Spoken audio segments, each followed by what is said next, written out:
बिस्मिल्लाहिर्रहमानिर्रहीम। टीएसएस में खुशामदीद। आज बेटा हम करेंगे चैप्टर नंबर 7।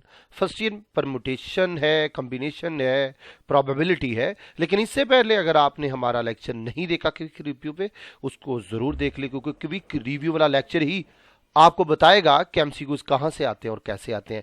बगैर वक्त ज़ाय किए बेटा हम चलते हैं एमसीक्यूज नंबर 1 पे, देखते हैं कि क्या कहता है। एमसीक्यूज नंबर 1 है, क्या कह रहा है जी?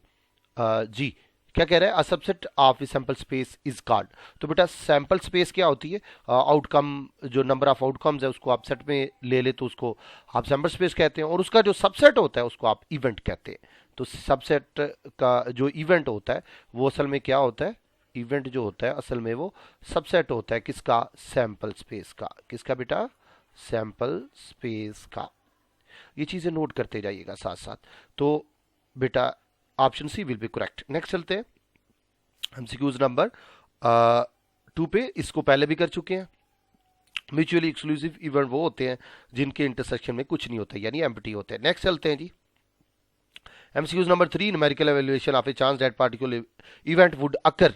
तो उसको बेटा हम प्रोबेबिलिटी कहते हैं। ठीक है, न्यूमेरिकली देखना कि कितने चांस है किसी इवेंट के होने के, तो उसको प्रोबेबिलिटी कहते हैं। नेक्स्ट बेटा चलते हैं, coin is tossed twice then the number of outcomes in a sample space are. तो बेटा ये याद रखिए, एक आपको पता है कि जब एक दफा एक कॉइन को फेंका जाता है उसके चांस कितने होते हैं? हेड आता है, यहाँ आता है टेल। हेड आता है तो यहाँ क्या आता है बेटा? टेल आता है। देखिए दो चीजें हो सकती हैं, या तो उसने आना है हेड, तो या उसने आना है बेटा टेल। ठीक हो गया? अच्छा अच्छा जी, अब यहाँ तो हेड आना है तो यहाँ आना है बेटा टेल। तो देखिए आप क्या करेंगे, उसको कैसे करेंगे? ये देखिए जरा, ये आ गया। देखिए एक दफा आपने कॉइन को फेंका है तो आपके पास सैंपल स्पेस आपकी ये आ गई। अच्छा, अब अगर आप चाहते हैं कि जी इसको दो दफा फेंके तो फिर क्या होगा? देखिए इस पे कितने इवेंट बन रहे हैं आपके पास? दो। तो आपने क्या करना है, 2 की एन से आप चेक कर सकते हैं कि नंबर ऑफ सैंपल स्पेसिस की क्या होगी। यानी एन यहाँ पे है कि आपने कितने एक्सपेरिमेंट किया। देखें आपने कितनी दफा फेंका इसको? 2 दफा, यानी 2 टाइम आपने टास्क किया, तो इसका मतलब है यहाँ एन की जगह क्या आ जाएगा? 2। तो ये आ गया 2 मल्टीप्लाई 2, यानी आंसर इज 4। तो answer C will be correct.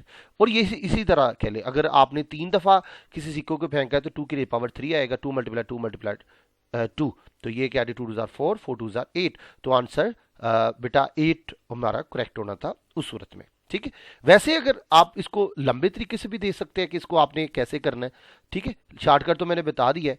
तो अगर आपने देखना है जी कि आपने फेंका है तो उसको कितने तरीकों से कर सकते हैं, वो भी आप कर सकते हैं। फॉर एग्जांपल आपने 2 दफा फेंका है तो यहाँ तो हेड हेड आएगा, यहाँ आएगा बेटा हेड टेल। अच्छा, फिर हेड टेल आया, अब टेल हेड आएगा, फिर क्या आएगा बेटा? टेल टेल आएगा। तो देखिए आप इसको काउंट कर ले, इतनी चांस बनते हैं, 1 2 3 4। तो वैसे हमने शॉर्टकट मेथड से भी हमने चेक कर लिया कि 2 की पावर एन है, तो चूंकि हमने 2 दफा बारी ली है तो ये आ गया 2 मल्टीप्लाई 2 यानी इज इक्वल टू 4। तो ये लॉन्ग मेथड है, this is the shortcut method. तो इसको आप यूज करेंगे जब आप एमसीक्यू सॉल्व करेंगे। नेक्स्ट पे चलते एमसीक्यूज नंबर 5 में। If a coin is tossed 3 times then number of sample space क्या होगी? तो बेटा 3 दफा अगर किसी सिक्के को फेंका जाता है तो उसमें उसके नंबर ऑफ सैंपल स्पेस में कितने एलिमेंट्स होंगे, ये बेटा हमें कह रहा है। तो चूंकि 3 दफा फेंका जा रहा है तो मैंने पहले बताया कि उसको कैसे फाइंड करते, 2 की पावर एन। तो 3 दफा 3 टाइम फेंका जा रहा है, एन इज इक्वल बेटा हमारे पास 3 आ गया। 2 की पावर बेटा 3, 2 मल्टीप्लाई 2 मल्टीप्लाई 2, 4 4 टू जार 8 आ जाएगा। तो बेटा ये आ जाएगा, option B will be correct. Next चलते हैं एमसीक्यूज नंबर बेटा 6 पे। वो क्या? डाइज रोल्ड, एक सिक्का, एक जो ढाई है लूडो का दाना, उसको फेंका जाता है, देन सैंपल स्पेस क्या होगी? तो बेटा चूंकि एक ही लूडो का दाना फेंक जा रहा है वो 6 होगी, जारी बात है। यहाँ तो आएगा 1, या आएगा 2, या 3 4 5 6, इसके अलावा तो नहीं आ सकता। तो यही ऑप्शन करेक्ट होगी। नेक्स्ट बेटा चलते हैं एमसीक्यूज नंबर 7 पे। The range of A probability of an event E. तो वो क्या होगी बेटा? वो 0 से 1 होगी। ऑप्शन सी भी बिल्कुल यही है। चलें आप इसको थोड़ा सा कुछ डिफरेंट कर ले, ठीक है, ताकि ये हो गए, यानी ऑप्शन बी सी कोई भी कर लें, दोनों ठीक होंगी। नेक्स्ट बेटा चलते हैं MCQs number 8। The probability that an event E does not occur is. तो वो बेटा क्या होगी? प्रोबेबिलिटी ऑफ ई बार। तो बेटा ये याद रखिए कि अगर फॉर एग्जांपल ये चांस है कि अगर मैं फॉर एग्जांपल देता हूं कि बारिश होने के चांस है कि जी 1/2 चांस है, तो बारिश ना होने के, देखिए ना चांस जो है जी, प्रोबेबिलिटी इतनी है, तो बारिश ना होने की प्रोबेबिलिटी क्या होगी? तो आपने क्या करना है, 1 में से 1/2 निकालना है, तो बेटा ये आ जाएगा 1/2। तो देखिए ये बारिश होने की प्रोबेबिलिटी है, ना होने की यानी उल्ट उल्ट कह लें, ठीक है। तो यही है डज नॉट अकर, तो ना होने की प्रोबेबिलिटी आप असल में ई बार होती है, ठीक है। तो वो क्या वो किसके इक्वल होता है, 1 में से आप इसको माइनस कर देते हैं, ये असल में बात होती है। अच्छा जी, नेक्स्ट चलते हैं जी एमसीक्यूज नंबर 9 पे। यहाँ पे क्या कह रहा है जी, प्रोबेबिलिटी अगर किसी की हमारे पास 1 है, then event is mutually equally likely certain not possible, तो बेटा सर्टेन होगा, ठीक है जी। नेक्स्ट चलते हैं, ये क्या कहता है जी इवेंट इज 1, बिल्कुल वही बात है कि इवेंट हमारे पास अगर किसी की प्रोबेबिलिटी इवेंट ई चले कह ले, अगर वो 1 होती है तो उसको क्या कहेंगे, या बेटा हम श्योर कहते हैं या हम सर्टेन कहते हैं, दोनों वर्ड यूज किए जा सकते हैं, ठीक है जी। तो ये option B will be correct. Next बेटा चलते हैं हम एमसीक्यूज पे। MCQs number 11, if the probability of an event is 0, तो अगर किसी की प्रोबेबिलिटी बेटा हमारे पास क्या आ जाती है, इवेंट ए कह लो या ई कह लो, उसकी 0 होती है, तो बेटा ये इम्पॉसिबल इवेंट होता है, यानी कभी अकर नहीं हो सकता। नेक्स्ट बेटा चलते हैं एमसीक्यूज नंबर 12 पे। ये कहता है कि अगर ये हमारे पास ये है, प्रोबेबिलिटी ऑफ ए क्या होगी, तो बेटा सैंपल स्पेस में आपको नहीं बताया कि कितने एलिमेंट है। देखिए आप लेट कर लें जी, लेट कर लें कि आपके पास number of sample space M है, क्या होंगे बेटा हमारे पास 0। अच्छा, तो चूंकि 0 होंगे तो आप इसको देख सकते हैं प्रोबेबिलिटी ऑफ ए, अच्छा number of element in event A, और सैंपल स्पेस में ये 0 ओवर बेटा एम आ गया, आंसर इज 0। तो बेटा option D will be correct, ये बेटा हमारे पास होगा। नेक्स्ट चलते हैं एमसीक्यूज नंबर 13 पे। ये कह रहा है कि सैंपल स्पेस हमारे पास ये है जी, अच्छा तो ए हमारे पास ये है, तो प्रोबेबिलिटी ऑफ ए बेटा हमारे पास क्या होगी, देखिए इसके नंबर ऑफ एलिमेंट इन ए बेटा हमारे पास 2 है, number of element in sample space बेटा हमारे पास 4 है, तो नंबर ऑफ प्रोबेबिलिटी ए में क्या होगा, नंबर ऑफ ए, और फिर सैंपल स्पेस में नंबर ऑफ एलिमेंट 2/4, ये आ गया बेटा 1/2। तो बेटा option D will be correct. Next बेटा चलते हैं एमसीक्यू नंबर 14 पे। यहाँ पे देखिए हमें क्या कहता है, the probability to get an odd number in a dice is thrown once, is the die कहना चाहिए, इज थ्रोन वंस इज, तो प्रोबेबिलिटी बेटा ऑड नंबर, देखिए जब आप आपको पता है कि सैंपल स्पेस में कितने एलिमेंट हो सकते हैं, 1 2 3 4 5 6, जब आपने लूडो का थैला फेंका है तो यही चांस हो सकते हैं ना। अच्छा ये आ गया, वो कह रहा है कि एक दफ़ा फेंका है तो वो कह रहा है कि इवेंट क्या आ रहा है जी, इवेंट ये है कि आठ नंबर आते हैं, यानी आठ नंबर क्या आएगा 1 3 5। अच्छा इसका मतलब है number of element in event ए बेटा आगे 3। अच्छा सैंपल स्पेस में कितने एलिमेंट है, सैंपल स्पेस में एलिमेंट है बेटा 6, तो प्रोबेबिलिटी ऑफ ए क्या होगा, वो इवेंट ए और सैंपल स्पेस में नंबर ऑफ एलिमेंट 3/6, तो ये आ गया 3 2 4, यानी option D will be correct. Next बेटा चलते हैं एमसीक्यूज नंबर 15 पे। यहाँ पे probability to get an even number in a dice, तो बेटा आपको पता है कि सैंपल स्पेस में एलिमेंट कितने 1 2 3 4 5 6। अच्छा इसमें इवेंट चेक कर ले, चले ये कह लीजिए इसको, इवन नंबर कह रहा है तो आएगा 2 4 और 6, यानी इसके अंदर नंबर ऑफ एलिमेंट बेटा हमारे पास आगे 3, इसमें अंदर प्रोबेबिलिटी आप चेक कर लीजिए, वो आपके पास आएगा number of element in event A और number of element in sample space 3 over बेटा 6 है, ये आगे बेटा 1/2, यानी option A will be correct. Next बेटा चलते हैं एमसीक्यूज नंबर 16 पे। ये कहता है a die is rolled then probability of getting 6 is, तो बेटा आपको भी पता है सैंपल स्पेस में 1 होता है 2 होता है 3 होता है 4 होता है 5 और 6 होता है। अच्छा और अगर आपके पास एक इवेंट ए है उसमें सिर्फ 6 ही आ रहा है, तो इसका मतलब है इसके अंदर एलिमेंट जो होंगे वो 1 होंगे, तो प्रोबेबिलिटी ऑफ ए बेटा हमारे पास क्या होगा, इवेंट ए में एलिमेंट और इवेंट और सैंपल स्पेस में एलिमेंट, ये बेटा 1 आ गई, ये 6 आ गई, यानी 1/6 आंसर होगा, option B will be correct. Next बेटा चलते हैं एमसीक्यूज नंबर 17 पे। If a die is rolled then the probability that dots on top are less than 4 is equal to, तो बेटा अगर आपके पास सैंपल स्पेस है, आपको पता है डाई को आपने फेंका है, तो 1 2 3 4 5 और 6 यही होंगे, तो लेस देन 4 कह रहा है, लेस देन 4, तो लेस देन 4 बेटा हमारे पास कितने हैं, ये 3 है पहले, तो यानी इवेंट में आपके पास एलिमेंट आएंगे 1 2 3 यही आएंगे, तो नंबर ऑफ एलिमेंट कितने होंगे बेटा 3, सैंपल स्पेस में बेटा एलिमेंट कितने हैं जी 6, तो बेटा हमारे पास आएगा प्रोबेबिलिटी ऑफ ए, वो बेटा आएगा 3 और बेटा 6 3 2 जार, यानी 1/2, यानी option B will be correct. Next बेटा चलते हैं एमसीक्यूज नंबर 18 पे। यहाँ पे देखिए बेटा हमारे पास क्या आता है, when a die is rolled twice then एक लूडो का दाना है, उसको 2 दफ़ा फेंका जाता है, तो उसके सैंपल स्पेस में कितने एलिमेंट होंगे। देखिए, एक तो ये बड़ा लंबा तरीका है इसको चेक करने का, एक शॉर्टकट है। मैं आपको दोनों बता देता हूँ। देखिए, अगर आपके पास सैंपल स्पेस है, पहले आप लूडो के दाने को 1 दफ़ा फेंकते थे, अब आपने उसको 2 दफ़ा फेंकना, तो ये चांस है 1 1 आ जाए। अच्छा, ये चांस है 1 2 आ जाए, इसी तरह चलेंगे तो ये चांस है 1 6 आ जाए। अच्छा, फिर क्या आएगा, 2 2 1, फिर आएगा बेटा 2 2। अच्छा, इसी तरह चलेंगे तो 2 6 आएगा। ठीक है, इसी तरह आप चलते जाएं तो ऐसे होगा, 6 1 के चांस है, फिर 6 2 के चांस है, फिर इसी तरह चले तो यहाँ पे 6 6 के चांस है। ठीक है, तो इस तरह ये बनता है। तो गौर करें, ये इधर भी रोज कितनी बनती है, 6, इधर भी कितनी बनती है, काउंट करें तो 6, 6 को 6 से मल्टीप्लाई करें तो 36 आता है, यानी नंबर ऑफ सैंपल स्पेस हमारे पास 36 आता है। ये याद रखिए। एक तो ये लंबा तरीका है, एक ये आसान तरीका ये है कि चूंकि आप जब लूडो के दाने को फेंकते हैं, हमारे पास सैंपल स्पेस में एलिमेंट 1 2 3 4 5 और 6 बनते हैं। ये जब एक दफ़ा फेंकते हैं तब की बात करो। इसका मतलब है, शॉर्टकट तरीका ये है कि जब आपने इसके सैंपल स्पेस में एलिमेंट चेक करने, तो उसका तरीका होता है 6 की n चेक करना है। एन जो होता है वो नंबर ऑफ एक्सपेरिमेंट होता है। तो आपने चूंकि इसको 2 दफ़ा फेंका, देखिए यहाँ पे ट्वाइस कह रहा है, तो 2 लगा दी, यानी 6 × 6, यानी हमारे पास आ गया 36। तो बेटा 36, देखिए ऐसे भी 36 आ गया, शॉर्टकट से भी 36। Option D will be correct. ये बेटा हमारे पास क्या होगा जी, आंसर होगा। लेकिन याद रखिए कि जब आपने जो कॉइन था, सिक्का था, उसको आपने 2 दफ़ा फेंका था, तो फिर क्या हुआ था, फिर आपने जो फार्मूला सैंपल स्पेस का वो लिया था 2 की पावर n। लेकिन जब आप बात करें हैं जी, ये कब कब कब बात करें आप भला, ये जब कॉइन को फेंका है तो तब नंबर ऑफ सैंपल स्पेस। ये तब की बात है बेटा जब आपने क्या किया था, जब आपने लूडो के दाने यानी डाइस को फेंका है। ठीक है, डाई को फेंका है, सैंपल स्पेस ये, कॉइन को फेंका है तो सैंपल स्पेस ये बेटा हमारे पास आ गया।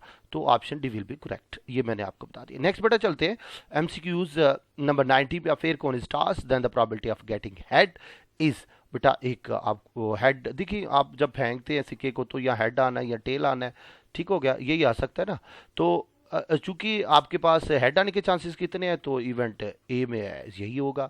तो number of element in event ए बेटा 1 होगा।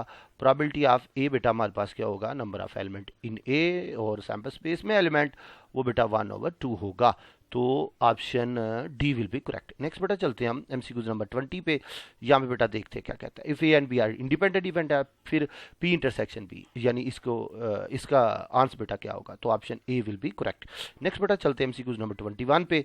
यहाँ पे बेटा क्या कहता है, if for 2 independent event A and B, if probability of A probability of दी दोनों बराबर हैं, तो ई इंटरसेक्शन बी क्या होगा। चूंकि दोनों इवेंट है, इंडिपेंडेंट है, तो आपको पता होना चाहिए पी इंटरसेक्शन बी, इसकी प्रोबेबिलिटी क्या होगी, प्रोबेबिलिटी ऑफ ए और प्रोबेबिलिटी ऑफ बेटा बी।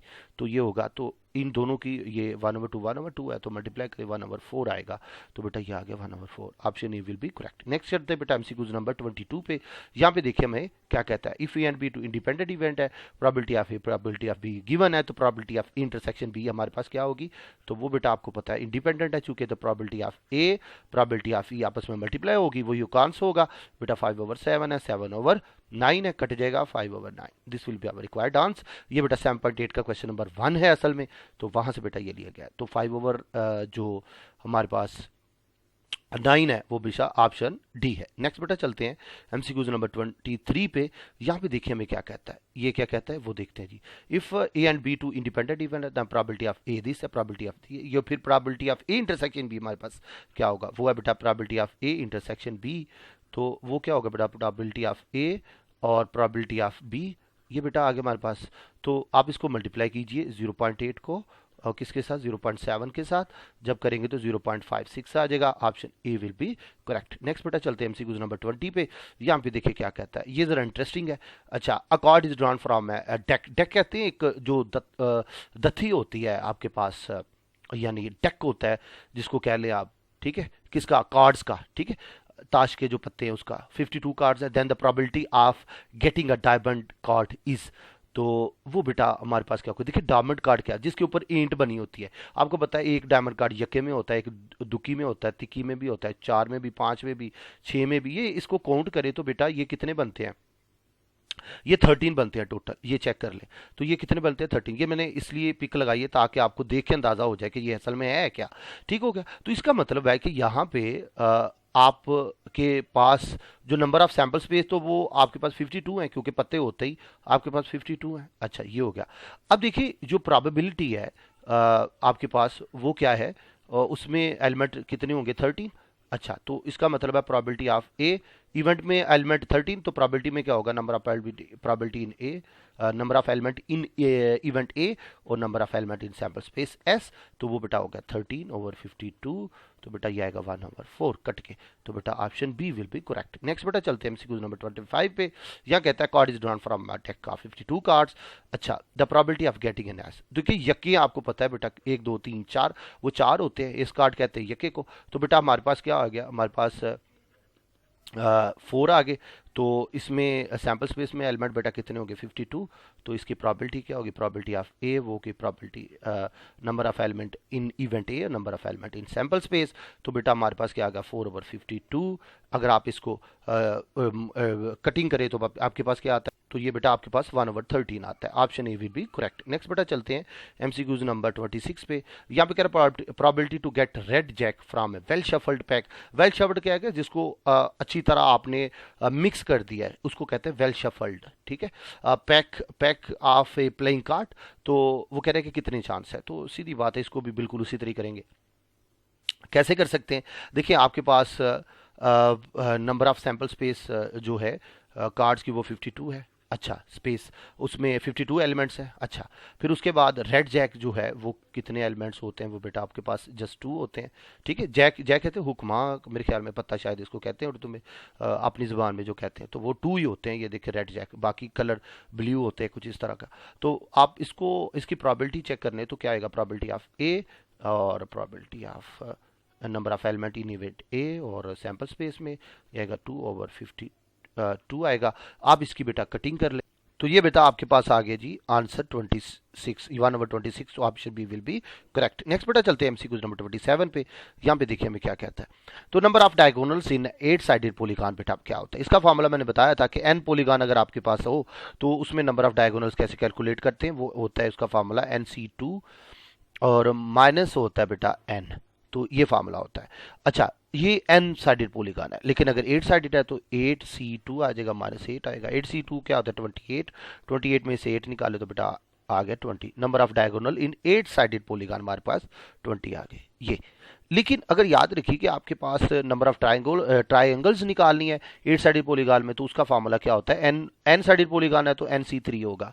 तो अगर 8 साइडेड है तो 8C3 निकालेंगे, वो 28 होगा नंबर ऑफ, सॉरी 23 तो नहीं होगा, 8C3 यानी 8 कॉम्बिनेशन 3 करेंगे तो वो आपके नंबर ऑफ ट्राइंगल्स भी आ जाएंगे।